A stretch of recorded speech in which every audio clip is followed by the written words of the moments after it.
on Verbal Prick Radio, where we give you a verbal image of life, and we are everyday people. Like to welcome you all to the show. Look, we're gonna take this all the way back as far as we can to the beginning, right? And of course, myself, OG Alex, and Miss Rock, right? We right here representing the knowledge, wisdom, and we're putting up information to where you, the listeners, you, the people, can discern for yourself. All we're doing is presenting the information and using people, and we're using print to describe the topics, right? And some of what we're putting up here, you all can read along as well. But the foundation and the basis of this is to really highlight the power and the importance of the word. And the word is the truth. But the word is not captured by one denomination or religion. The word has always been the word. And then when you make that word flesh and you make that word your bond, then now you are the word then, because you are a living inhabitant of that word, right? Now, we all know who this is, right? And that's brother, for those who don't know, brother Khalid Muhammad. This particular picture comes from a speech he did. Okay, here we go. Pan African Moore. What's up, God? Peace, God. Yo, Okay. peace, This God. particular picture comes from a lecture he did about the widow's son. I believe it was called "Who Will Cry for the Widow's Sons" or "For the Widow's Son." But it came from but the general topic was the widow's son, right? Now y'all check this out. Now, this is the beginning. This comes from it as well, showing you of the Shriner who was in the building, and you see how his crescent moon is upside down, and you see how the sword is on top of it, because when we gave them the knowledge, he took an oath that if he would share that knowledge, that sword will chop off his head. So he's bearing witness at this function.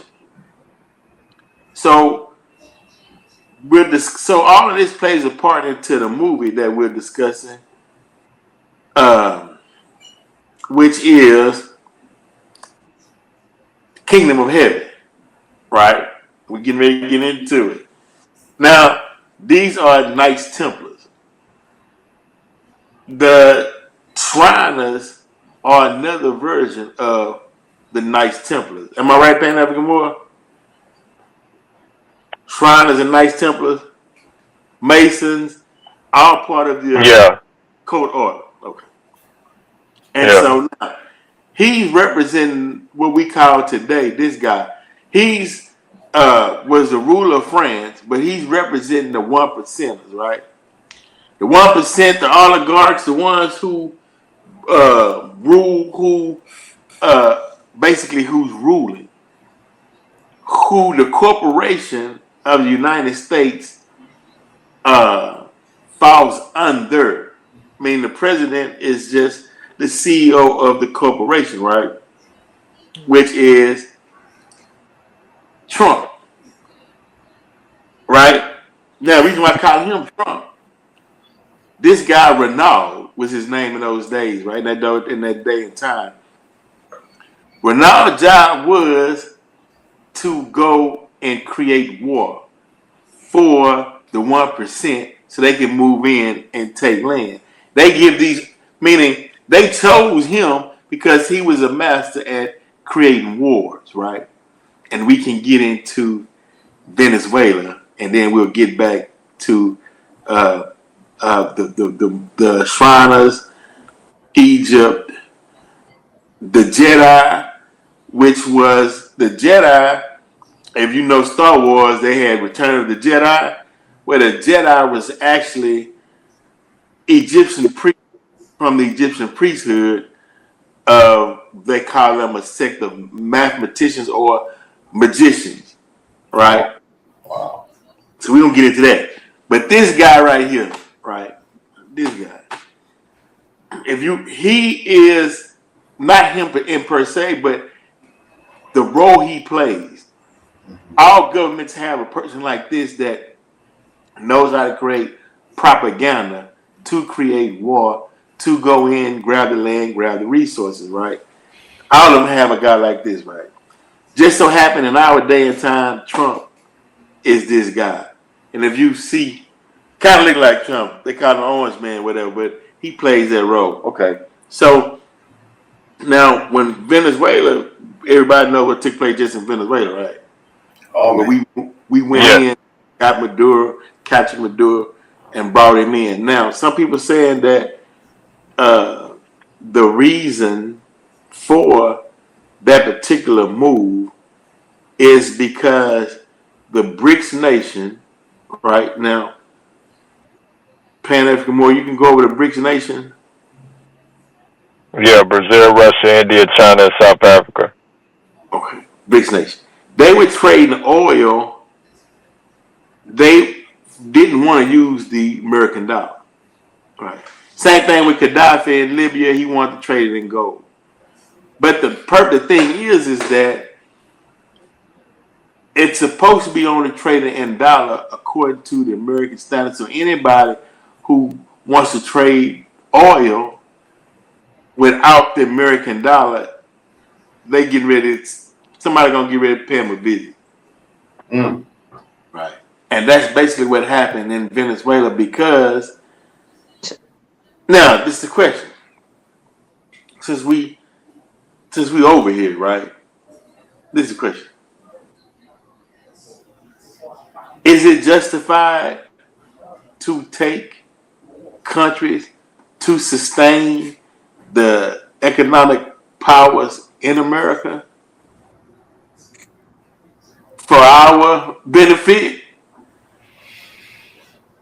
No, Or, you know, No, I don't no, think I don't think they should be able to take over countries. I think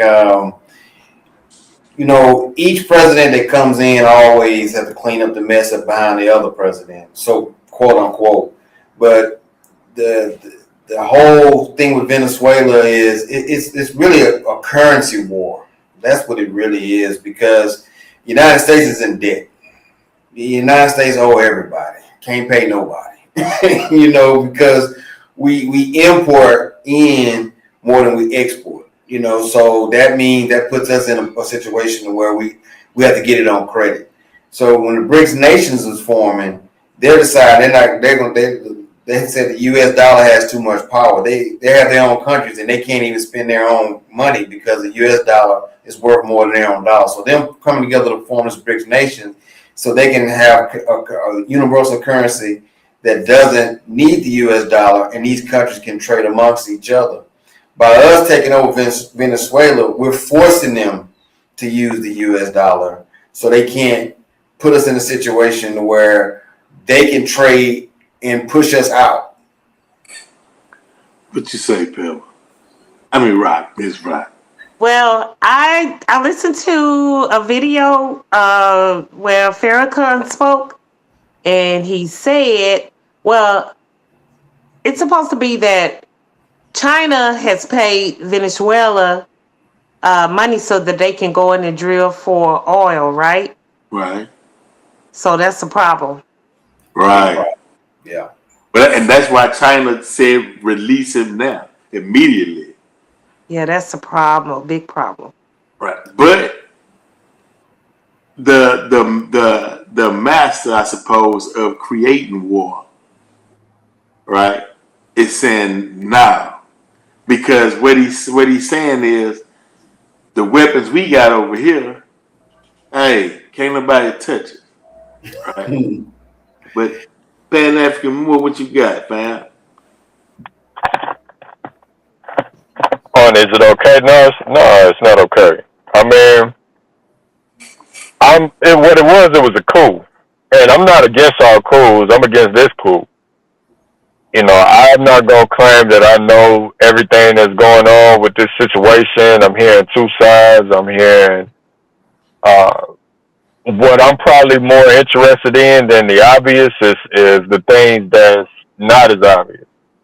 So when me studying crypto and the financial markets, where I started hearing reports that 600,000 Bitcoins could possibly be seized because it was under the control of Venezuela. So there's the financial markets are now talking about how 600,000 Bitcoins were under the control of Venezuela and they could possibly be seized by the U.S. corporation. So seeing as how Bitcoin, the SEC, they passed their ETF applications. We're talking BlackRock and some of the biggest asset management companies. They got the approval of the Security Exchange Commissions of the United States in order to be able to offer Bitcoin to their clientele. That's many, many trillions, now that was brought into the market. That's why Bitcoin shot up to 120,000 last year. It's at about 90,000 right now. Gold and silver right now is at all-time highs. These are considered risk on. Well, let me get this right. The time in the market right now is risky. So those would be assets that you will buy for in order to something that's going to keep its value. Same thing with Bitcoin. Bitcoin, out of the entire crypto market, is the only thing you can depend on right now that's going to maintain its value. To some degree or to a large degree, or give you a large return on your investment. Like silver, I remember I was buying ounces of silver at 17. Like, I don't know what the exact price is, but I think it might be 70. I need to, if anybody could check that, or get in the comments, whatever the ounce of silver is going for right now. But I know it's just hit all-time high. Same thing with gold, but Bitcoin is big business because it's the next wave of the internet. And with everything, you got an internet president of the U.S., you got other, politicians that's on the internet doing public speakings, media. Burkina Faso just instituted their own media company. I was looking at that like a day or two ago. Media is huge. Media, when you don't have control over the media, you can have a situation like Venezuela where they didn't have control over their media, so you have this perceived. You had people, a Latino in particular, arguing with me online about, well, what is the sentiment with the people? Well, if you're looking at it from a Western media perspective and you're looking at it from their channels, then you may have a different perspective than if you're subscribed to the channels that I'm subscribed to, with people all over the world, and including people that are in Venezuela, that I was watching when all this went down, and see what they had to say, being right near in an earshot of the bomb blast when they first went off. And what was the sentiment out there, so it was always very mixed. And when I was listening to the brother who had African Stream, which his channel got taken down, I forgot the particular details, but very revolutionary channel. And, his voice, they tried to silence his voice, but he actually went to Venezuela for about 6 weeks. And he said that the paler the people, the more that they were in alignment, they were against Maduro. He said the darker the people, the more that they were in alignment and they were pro-Maduro. So I thought that was interesting, just seeing how Maduro, came down to Harlem in the U.S. and was speaking to, the African American community that's here. So I just thought that was interesting. So, yeah, it's not okay. It's not okay to step on somebody who is, would be considered a sovereign, supposedly. Well, obviously now that what's sovereignty when you could be kidnapped? What's sovereignty without allies? If you ain't got no allies, if he ain't got Latin America, or he ain't got anybody who he may have helped to come back him up, then what is sovereignty worth? It Right. ain't worth nothing if you ain't got no allies. Fact. Silver, $76.24. Uh, Thank you. Thank you. this is the separation. This is the great separation, right? And I'm seeing it's taking place in America. Really, it's taking place all over the globe.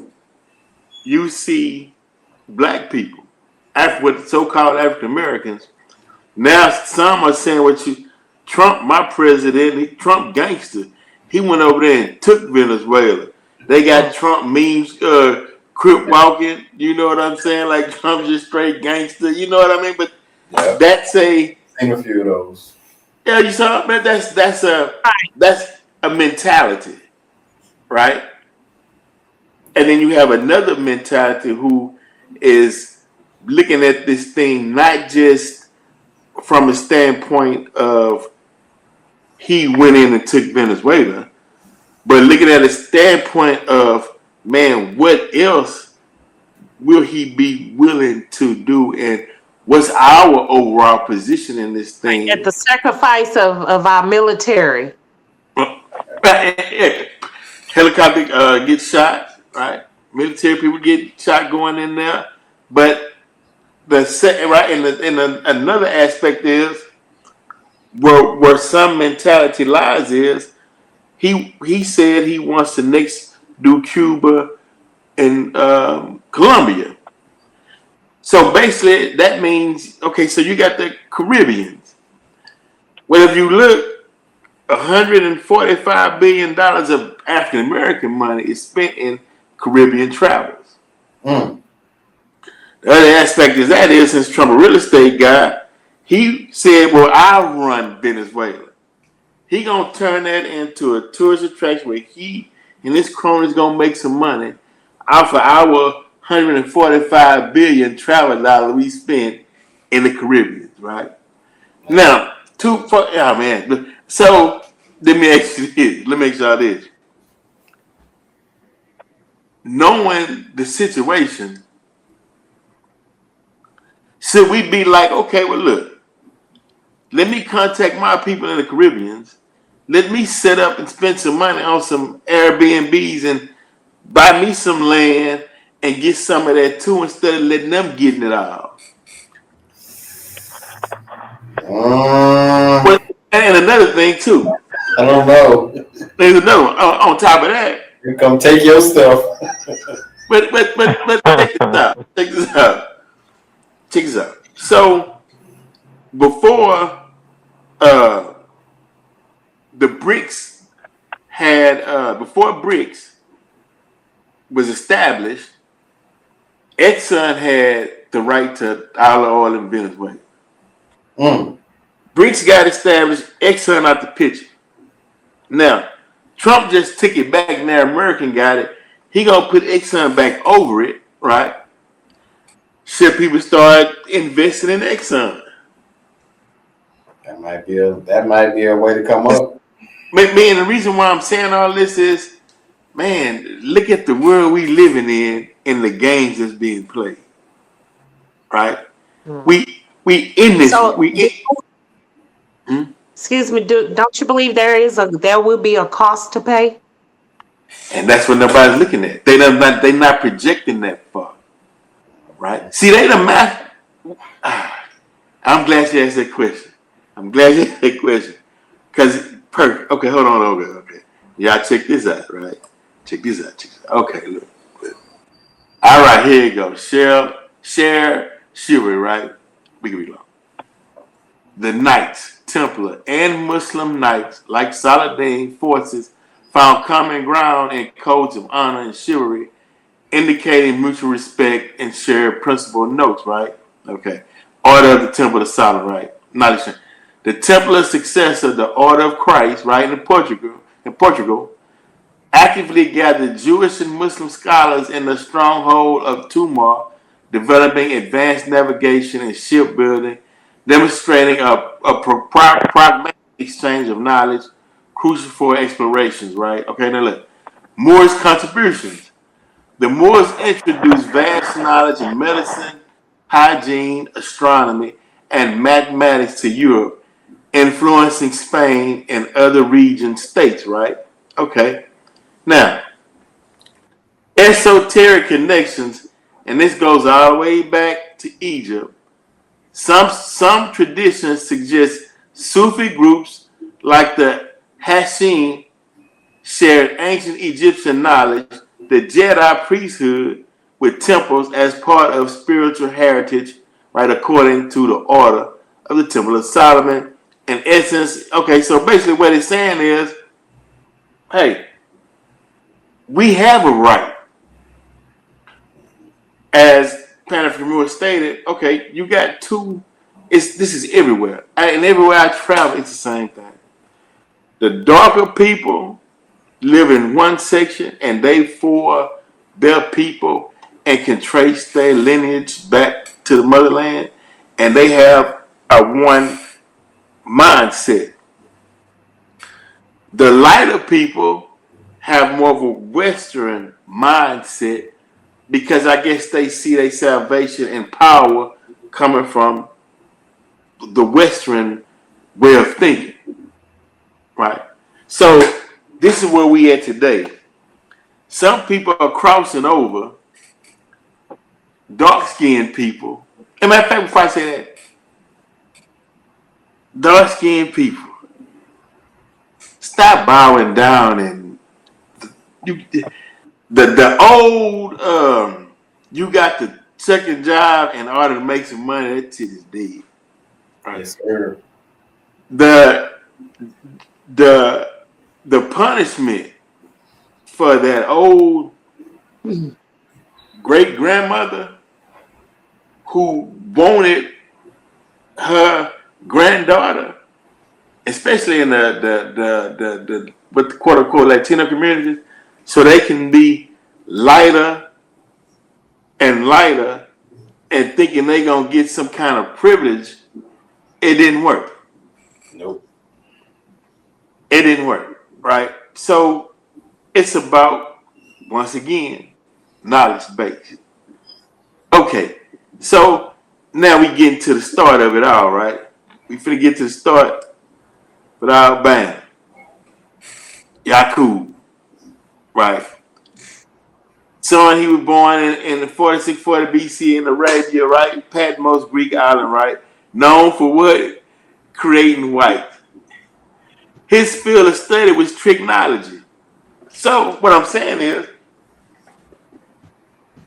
on that island of Patmos, when he taught them trigonometry, that became the mindset of the Western Europeans, right? Trigonometry, right? So we have, and some black people bought into that mindset as well. So one mindset is going to be based on mathematics, science, and truth, and then one mindset is going to be based on trigonometry, right? Hold on, let me get the on that. So that's So actually his early life, the Nation of Islam believes that Yakub was born at a time when 70% of people were satisfied and 30% were dissatisfied. He began school when he was 4 and had graduated from every university in his nation by the age of 18.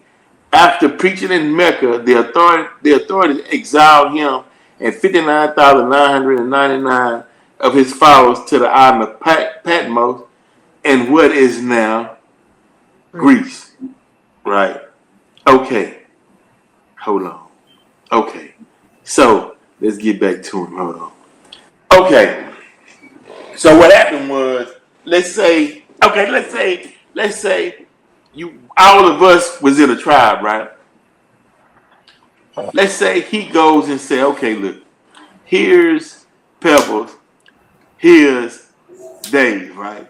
We're gonna separate them two, let them have children. Any of them come out dark, we gonna kill the dark. That's where the caste system in India and all that first started, right? Yeah, we know Krishna was black. Oh, come on, man. That's where it started, right? So It took him 600 years. He died at the age of what? 152. Hold on, please. So look, yeah, okay, gonna say. Anyway, okay, let me read this real quick. It said Yakub discovered that humans contain a dominant black gene and a recessive brown gene, because it says gene in T. A third of the people born on Patmos showed traces of brown, and Yakub only allowed these people to breed. He only allowed brown children to survive and killed the others. He died on the island at the age of 152, and his followers continued his experiments for hundreds of years. Yakub's followers successfully created whites 800 years after they first went to Patmos. The whites lived in trees and walked on all fours. After 600 more years, they returned to the mainland and caused wars between the black people by line, leading the black people to exile the whites to caves in Europe, Caucasus Mountains. They continued living in the caves for 2,000 years before they came out and they took over the world. Now, Pan-African Moor, can you break down the doctrine of discovery? The doctrine of discovery was a mandate from Spain from Queen Elizabeth and I want to say King Ferdinand. I want to say they were married by that time and joined their two factions together. And it was a mandate that when Christopher Columbus went out there and his allies, that whenever they were to travel abroad, in this particular case it would be the Americas, that if they discovered non-Christians there, that they could claim discovery on the land, take over the land, get rid of the people, and they would have the backup of the Spanish army. And he did exactly just that. And the case, there was actually a case that came out, Google Johnson versus McIntosh, where, from my recollection, there was an indigenous tribe who sold their land to some Europeans. Then the United States came and said that those Europeans didn't have ultimate right to the land. Those Europeans lost that land, and they lost that case because the U.S. claimed discovery.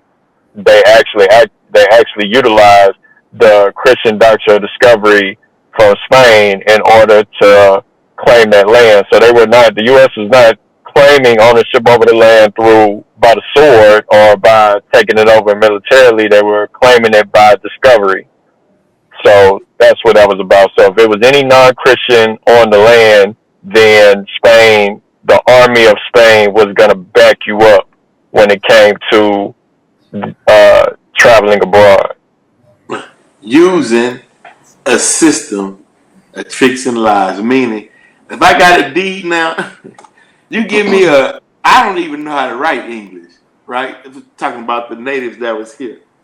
You hand me some ink and a paper and say sign right here, and they told them if you sign right here, you will be able to keep the land because they had you wasn't going to defeat them, put it like that, because of the weaponry that they had. So when they signed their X on the land, they still put on reservation, moved them out. I don't think they kept a treaty that they signed with the natives that were here.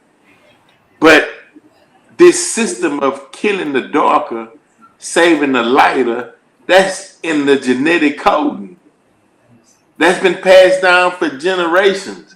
That's why, and even from families to or they'll say the black sheep of the family, or they'll say, because the family, and sometimes you can't blame me though, through self-preservation, was saying, look, in order to survive, you're going to have to cut this off and be this way.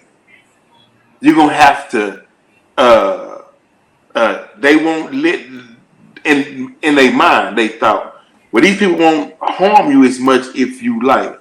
But they didn't understand the nature in which they were created in. They going to harm you anyway. Didn't matter, right?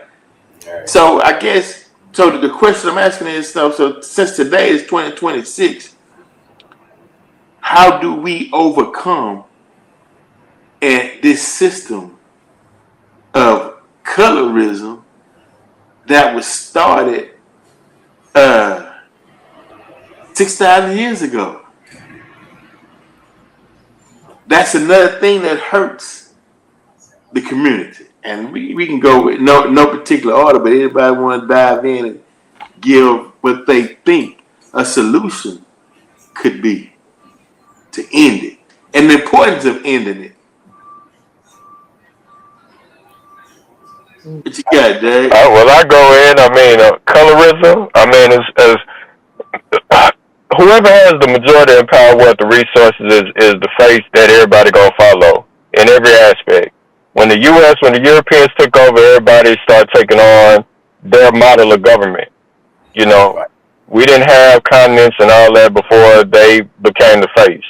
You know, their religion became the face, their deities became the face, and everybody fell up under that. So you got a caste system from, you know, light to dark, because this the lightest of the light that is running things to this day. The bullying that they doing right now is showcasing that until somebody else prove otherwise. So, you know, if our people, if they want to end colorism, get in power, become the face, and then you can go right back to the pitch black, you know, figures that we had as statues. You got pitch black figures in Kemet in Egypt. You got pitch black faces on the Moors. You go back to that, and then that becomes a standard, and that's it, and that's all. Right. Yeah. It's in Russia. It's in Asia. Bodhidharma, the first Buddha. That's a real good solution, man. I think that he hit it right on the money. It's what people are willing to adopt. You know, if you grow up in a system, that's all you know. You know, but if you don't know that there's more out there, you know, you're only going to accept what you've been taught. And a lot of traditions passed down. We've all experienced it on some type of level, whether it's, you know, being a part of this, you know, being in the United States, Western civilization, just being a part of it. We know we have to prepare ourselves to deal with it, going into the society, trying to survive. One of the things, the solutions is that I think about, you know, when someone says the others are going to judge you, you have to be a certain way. Now in 2026, I mean, within our own race, you have colorism. The fact of it is, you got some that won't allow you to succeed them because they feel the same way.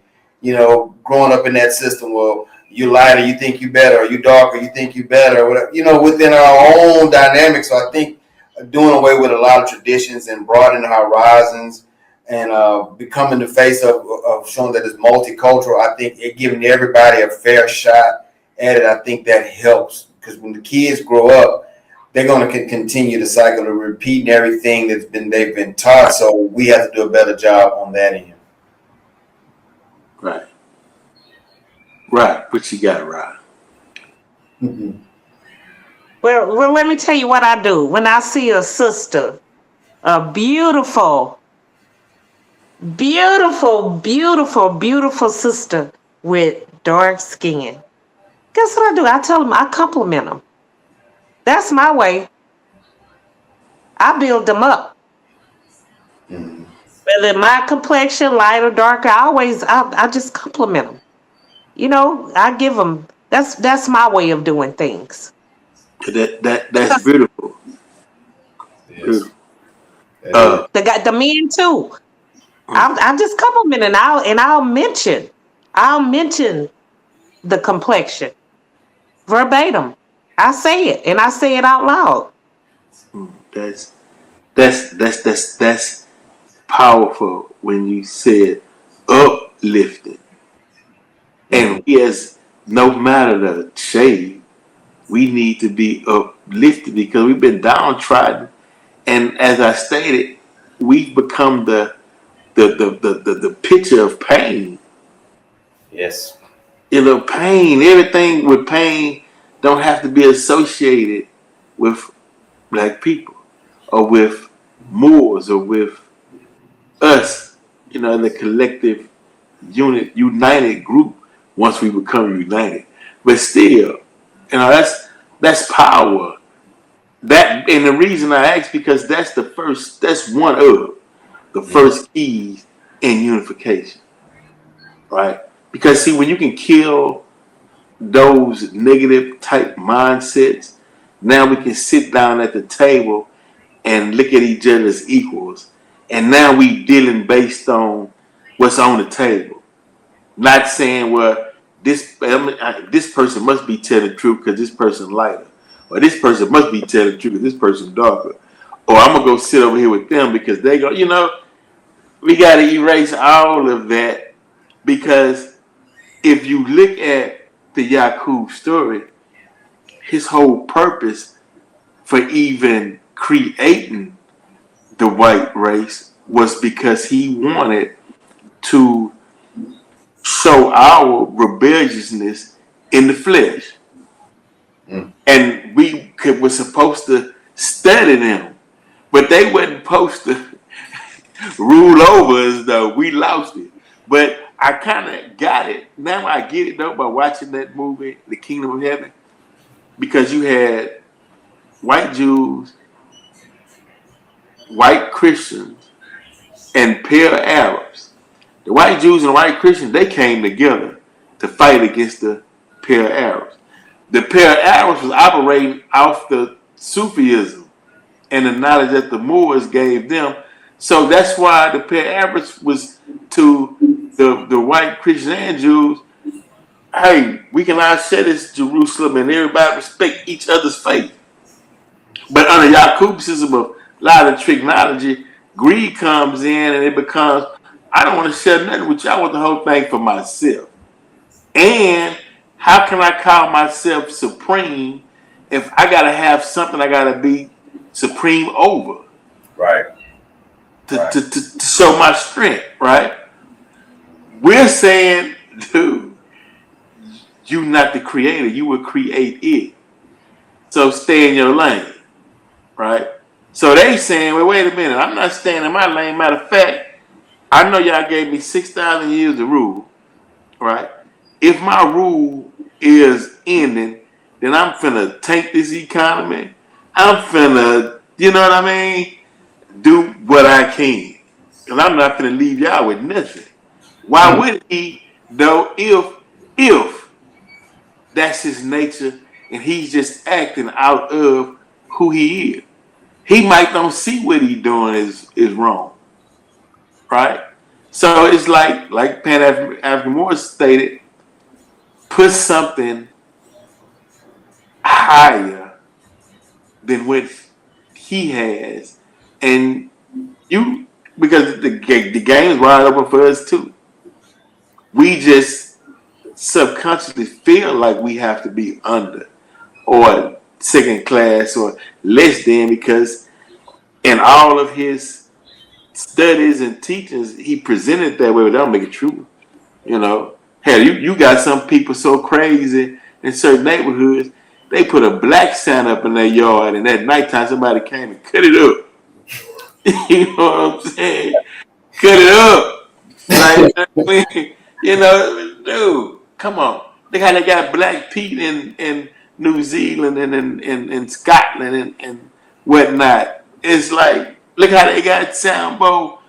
When they said before anything was Sambo was, he was a god in ancient Asia. He on the walls. They had a cartoon about him. But I'm saying propaganda. He was the master at creating negative propaganda and putting it on his media, putting it out in the public, and everybody digested, and that became the truth. You know what, bro? You know what amazed me when you said, and you put the graphic up, and it said he's studied, and the field of study was trigonometry. That is an actual field of study. I'm like, wait a minute. Wait a minute. We might need to re-examine what does it take to study trigonometry, because apparently whatever's being taught in that is working, man. I mean, this is some solid stuff in it. What, bro? That's a manipulative spirit. Yes, to even to desire that, to even want to study that, and to actually master it. Right, that is some serious stuff. I'm like, wait a minute. Hey, let me throw a book out there since we're talking about technology. Rise of Power to Brother Panic. There's a book by Italian Jones, which I think that's just the pen name for the guy who wrote the Art of Seduction and the 48 Laws of Power, Robert Greene. There's a book called Mind Control 101, How to Control the Minds of Others Without Them Knowing or Caring. And in that book, which, it's been a while since I read it, I remember maybe I skimmed through it or whatever. They have a part in there where they talk about voice inflection. So we probably talked about this on Verbal Pig Radio, Black, where preachers, they use a technique where while they're preaching, they'll build up suspense and then they'll hit it with that high note. They hit it with that yell that, hey, and they'll speak in a monotone and then they'll hit a high note and hey, and then bring it back down and they'll sing, and there's an art to it.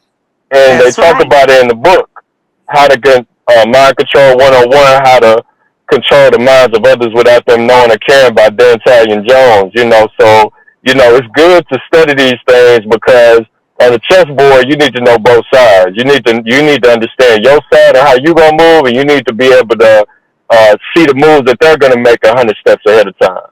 And since we're talking about the U.S., if anybody thinks that what they're saying is the only chess moves, then they don't understand chess. They're thinking a century at least, if not way beyond that, ahead of what we're talking about, what the general public is talking about right now, which is obvious. Which is all the obvious things, the oil and all the natural resources and all that. It's deeper than that. That's how they've been able to stay ahead of the game. That's right. But our mindset is we just trying to get us to think 5 years ahead, and that's motion. If you could plan, if you can train yourself to plan for 5 years down the road, you moving. You doing something. Because it's got to be mental though. It has to be mental because they keep changing up. If you try to stay within that system and your 5-year plan, some things are going to change up. So I think it has to be a mental part of that 5 years, or where you're going to be mentally 5 years from now, preserving that in order to stay in motion on anything you're trying to do. I agree, and I meant as far as economically, okay, your home, how you're gonna ration your food out, your groceries, right, the education of your children. Are you planning to send them to college? Then don't wait till they get in the 12th grade. Start that when they in the 5th grade. Things of that nature. And and the only reason is because you don't want to be reactive. You want to be proactive, and that's how you stay ahead of the game. But but mentally they will change the game on us. Right, and stay away from the distractions, the latest trends, all of that. It's almost like you have to be on a straight and narrow because we keep getting hit in every direction with this, that, whatever, and it's very intentional. But we get to a point, Abraham theory again. We get to a point to where we tried everything he put out. He put the clothes out, he put the style out, and we get to the point to say we tried that and it just, I don't know, man, it's just not working. People are like, let me see what I can create out of my own mind for myself now. Right. Now, but this is the thing, though. It's the thing. It happens in everything. Rap, music. This the problem. We will say us four, right? We could be in a think tank room. We come up with a creation. We advertise. We market it. It started to take off, right? People are investing in it, right? Now we bringing other people in. It's getting bigger, right? Somebody gonna bring one of Yakub's technology creations into the mix, right? And from that one, things just started it Downhill. start going here, right? What they say? They say right here. Yakub followers successfully created whites 800 years after they first went to Patmos. The whites lived in trees and walked around fours. After 600 more years, they returned to the mainland and caused war between the black people by lying, leading the black people to exile whites. But they wasn't lying. What they would do was they would go to you and say, hey, I said that your produce wasn't no good. And they come to me and I said that you lied to me about your expertise in the law, right? Because we wasn't used to lying. So when we saw each other in the streets, we throwing down. It's on. We fighting, and the whole town was just at odds. And so they went to the king, and they was like, well, what's going on? They said, well, the Yakub creation. It didn't start till they got here. So they rounded up all they could find. Because they couldn't find some of them, and that's how you got the pair of Arabs over up in there. They couldn't find all of them, but we came and told them and marched them across the burning sand into the Caucasus Mountains, and we bound them in up into Europe, right? But one of our brothers, though, go down there and saw that they had communication skills, and when they was walking on all fours, and they put that harness on their back, stood them straight up at a 90-degree angle, living perpendicular, and retaught them some of the technology because we had made word is bond. We gave them said that okay, we'll give y'all 6,000 years to rule, and they rule was up in 1914. We gave them another 100 years of grace and mercy to get it right and do right. They still didn't. So now they know that they gotta hand it over, but a person that was created out of technology, what you think they gonna do? So they saying, okay, it's just like in the Bible, right? When God told the children of Israel to go down there and take the land, and they told God, well, look, it's giants in the land. Why don't you and Moses go take the land and we'll follow right behind you? But if God telling you, hey man, everything is prepared for you, but out of Fear. meaning we are afraid to let our voice be heard. We're afraid to say, hey, nah, that's not right. That's not how God intended it to be. We go along to get along because I guess it's tradition. We've been taught that way. And I'm just saying that since it's the year 2026, that old mindset has no use. There's no place for it. As a matter of fact, you'll be a victim of it. You will implode yourself with that type of mentality going on in the future. And like somebody stated earlier, you don't want to pass that mindset on to the next generation that's coming behind you because they're not going to be able to operate with a slave mentality in 2030. It serves no purpose. It might have served the purpose 10 to 15 years back, but it has no purpose in today's time because you got AI, you got the internet, you got crypto, you know what I mean? You got so many things at your disposal. You don't need a slave mine. You don't need no more ditches dug, or you don't need no more I'm tired and we shall overcome, and you don't need no more pain because you got all the tools at your disposal to make you happy, for you to enjoy your life. For you to achieve. Man, these folks is creating whole universes out of AI and building. Right. And like Pepper was telling me I'm sorry, Pepper.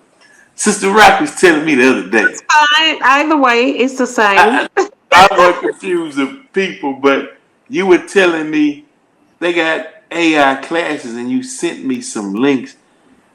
Get in. This is the way. Get in. Learn. Build. What? Why not? I mean, what? I'm not incapable of learning and building and creating wealth on top of wealth.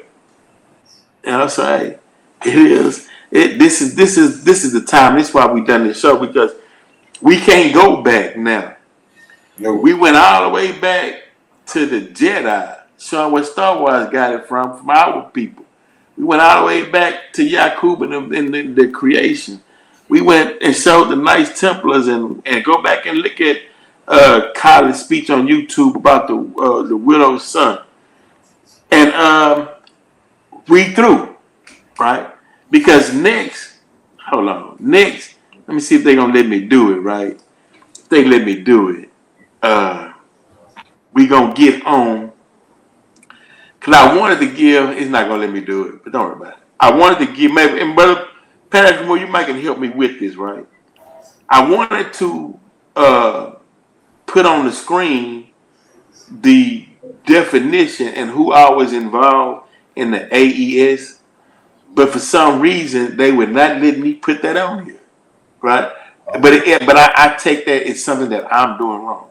But can you explain the AES, because we're going to be moving forward towards that and tying in religious beliefs, whether it's Islam, Judaism, Christianity, whatever, into why we need to build moving on into the future. And the brother said something great the other day. He said that, look, I'd rather go and deal with groups of people on their expertise versus debating with them. What's your expertise that I can utilize in my path forward? So what does AES stands for in some of the in the Sahel nations that are within it?